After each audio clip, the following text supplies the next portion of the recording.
تم اس کے لیے اپنی نیند قربان کرو اور وہ تمہاری جھولی نہ بھرے، ایسا تو ممکن ہی نہیں۔ کیا یہ معجزہ نہیں ہے کہ رات کی تاریکی میں اللہ پاک نے تمہیں تہجد کی لگن لگائی ہے؟ تہجد اگر لاڈلی ہے تو اس تک پہنچ جانے والا اللہ کا سب سے لاڈلا بندہ ہے، اور جب لاڈلا فرمائش کرتا ہے تو اسے رد کرنے کی کوئی گنجائش باقی نہیں رہتی۔ تہجد ایک ایسا عمل ہوتا ہے جس میں بندہ اللہ سے اپنی ہر بات منوا لیتا ہے۔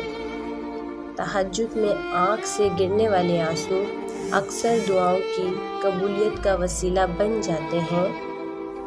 تہجد وہ آخری مرہم ہے جس کے بعد نہ کوئی زخم ستاتا ہے نہ کوئی زخم رلاتا ہے۔ وہ دکھ جو رات بھر سونے نہیں دیتے، ان کی مرہم تہجد میں موجود ہے۔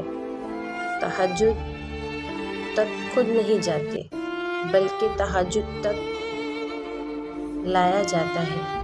تم سجدوں کو نہیں چنتے بلکہ تمہیں سجدوں کے لیے چنا جاتا ہے۔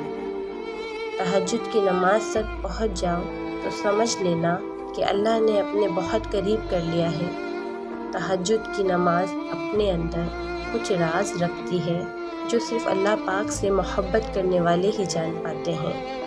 تہجد وہ وقت ہے جب اللہ اور بندے کے درمیان کوئی تیسرا نہیں آتا۔